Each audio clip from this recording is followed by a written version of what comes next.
lanjut. Tentu itu hebat ya. Namun ada tantangannya karena membuatnya itu tidak mudah. Contoh tantangan yang pertama. Dibaca? Ya.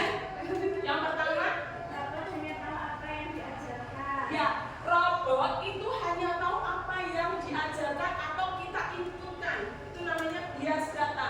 Bayangkan, kamu punya 10 gambar apel warna merah, kamu inputkan apel itu warnanya hanya merah. Ketika kalian menginputkan warna hijau, robot itu akan kebingungan.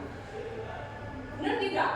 Karena dia diinputkan yang pertama hanya warna merah. Seperti ini.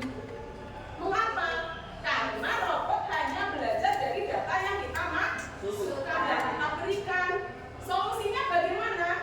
Solusinya kita harus memberikan banyak sekali masukan data supaya dia bisa semakin pintar. Bisa memahami dari sini? Bisa. Tantangan yang kedua, robot tidak paham konteks dan perasaan. Kemarin kita belajar, robot itu tidak punya perasaan. Setuju? Setuju. Robot tidak bisa berekspresi. Setuju? Setuju. Nah, jadi ketika kamu bercerita sedih, dia nggak akan bisa connect. Itulah tantangan yang kedua. Oleh karena itu,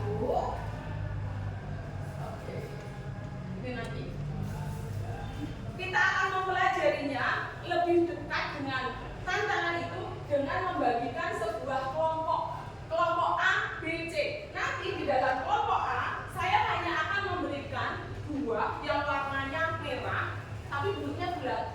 Selain warna itu, tidak. Ini yang saya inputkan ke kelompok A. Untuk kelompok B, saya akan memberikan buah warnanya kuning, bentuknya panjang. Hanya dimasukkan input seperti itu saja. Sedangkan kelompok C, ini saya masukkan input berbagai macam buah. Tugas kalian sebagai ilmuwannya seperti ini. Dengarkan baik-baik. Lihat data yang sudah Bu Guru berikan kepada kalian ya. Sekarang, perintahkan robot pelukis satu orang dari kelompok kalian untuk menggambar. Sebentar, saya berikan lembarnya.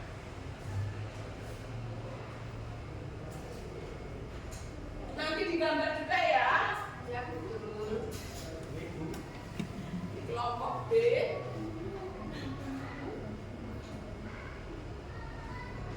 Kelompok C.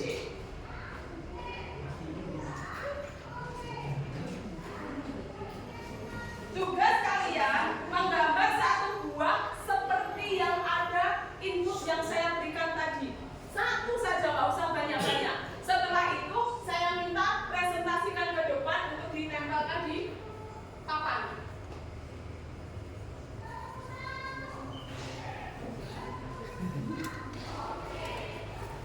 Oke, bisa ditempelkan ke depan. Ayo silakan.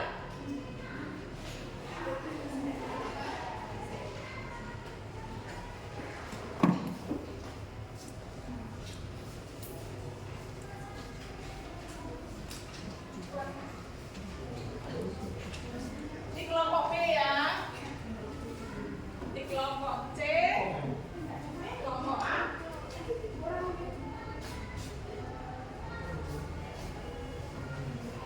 Double tick-nya.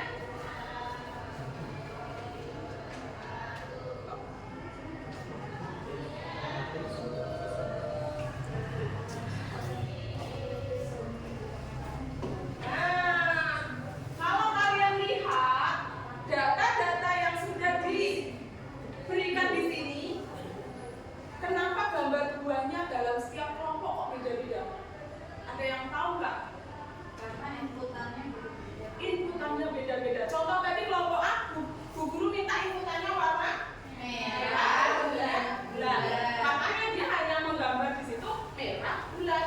Nggak mungkin dia masukkan warna kuning atau warna hijau karena yang dimasukkan warna merah. Sedangkan kelompok B warna kuning panjang. Kelompok C macam-macam. Nah, itulah yang menyebabkan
Setuju kan ya?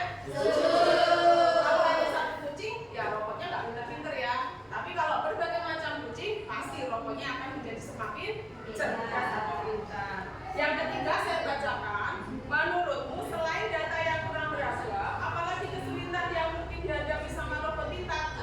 Kita tantangannya tidak bisa.